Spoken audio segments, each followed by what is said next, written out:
Hello, today I'd just like to talk about growing on tomatoes and try and explain some of the myths and all the bits and pieces that people get often confused about. So we'll go straight in and talk about bush tomatoes. Bush tomatoes are sometimes also called a determinate tomato, which means that it will throw out side shoots and then stop growing, throw out more side shoots and produce a bushy framework. These are probably the easiest tomato, and it's usually the tomato that is used for growing outside. You can grow them on a single cane, as this is at the moment, but what we will actually do with this as it grows on is we'll put a cane structure round with some strings which will contain it and stop it getting too floppy. These are probably the easiest tomatoes to grow because you don't have to worry about side shooting. You may have to take out some of the shoots if they get too heavy inside, just to let a little bit of air into the structure of the plant itself.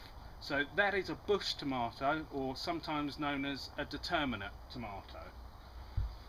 Next on from there you have what are called indeterminate tomatoes, or cordons is the other name for them. A lot of people get very worried about these because you've got all the things of side shooting, worrying about how many trusses and everything like that. As you can see, once again we go on a cane, and the main difference between the bush and the cordon varieties is that these are going to get a lot taller. We'll run all the way to the top of the cane with most of these varieties. The other thing is that these are usually grown under protection, so here we are in a polytunnel, or you may actually use a greenhouse or similar structure.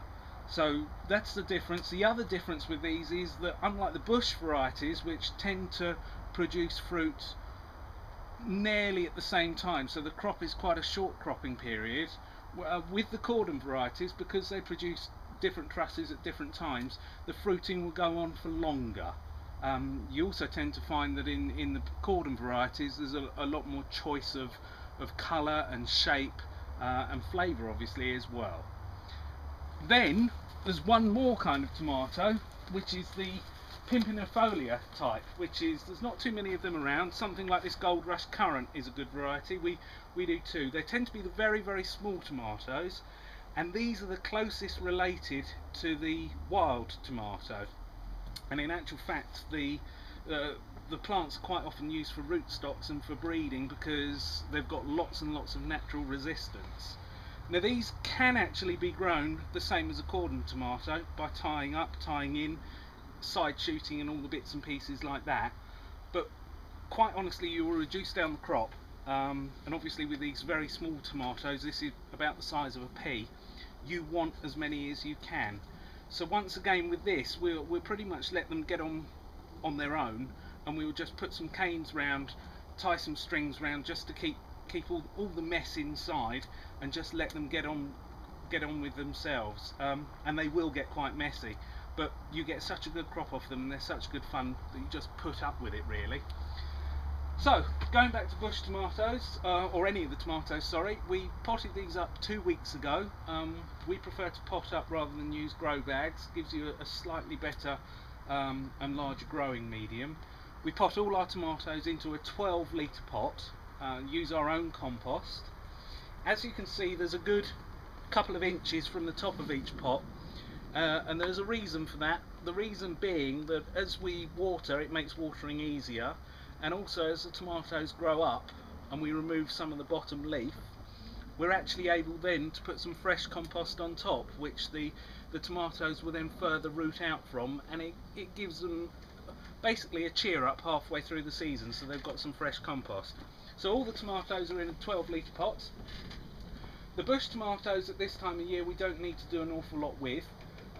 We just, as I say, single cane goes into them, let them get on as they want to, and just make sure they're tied in so there's not too much weight.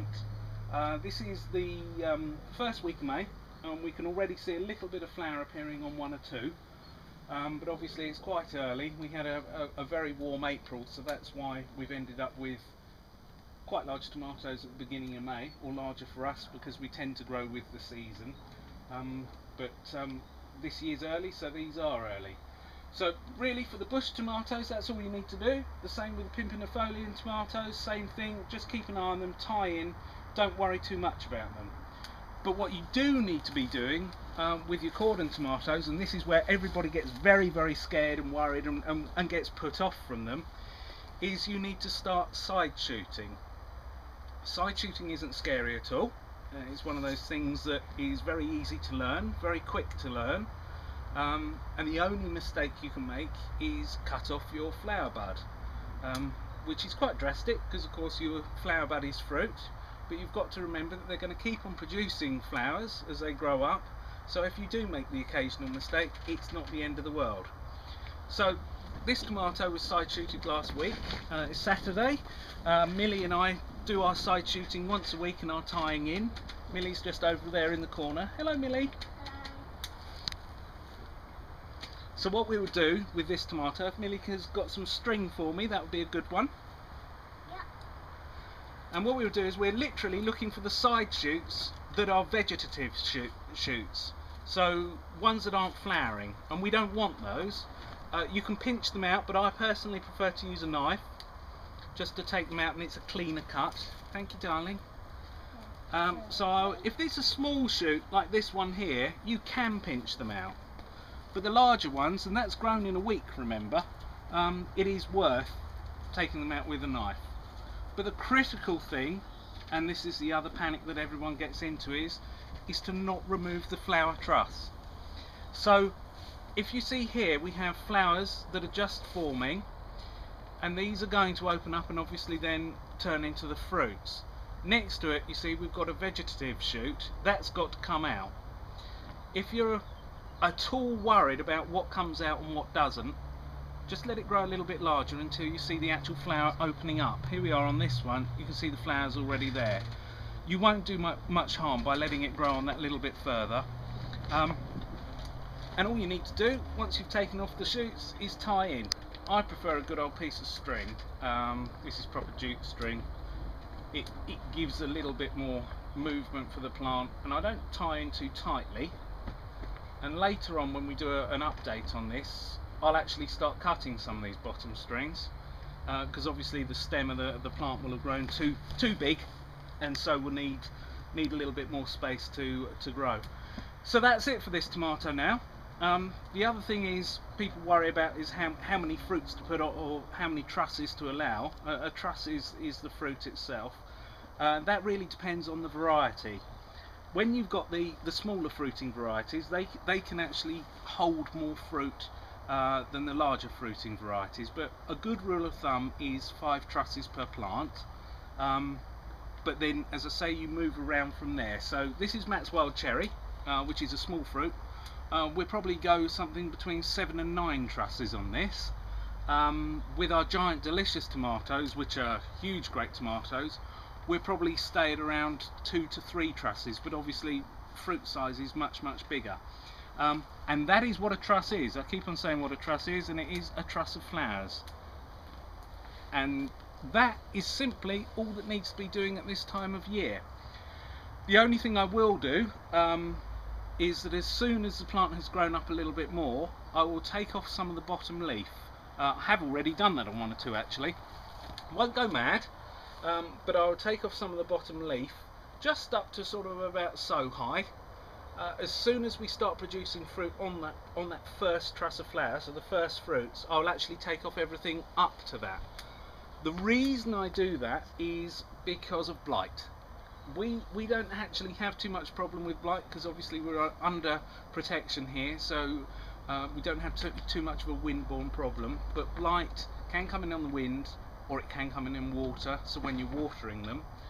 And at the moment I'm trying very hard not to water the foliage. It's best not to water the foliage of your tomatoes, but obviously with the leaves so close to the pots themselves, it is difficult. So I will start taking off the leaf, and that will just stop the problem of blight really, when you're under protection like this, because you're not watering the leaf, so you're not causing a problem there either. So I think that is about it for the time being. Millie and I will now finish off our Saturday job of going through them all. We'll get them all tied in. We'll keep on tying them in and side shooting them weekly.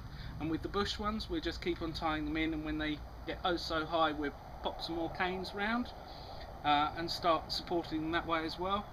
And hopefully we'll give you an update in a month or two's time when we've started to get some fruit, and we'll talk about stopping, which is where you stop your cordon varieties from growing on further. But we'll talk about that later. You don't need to worry about that as well at the moment. Speak to you soon. Bye.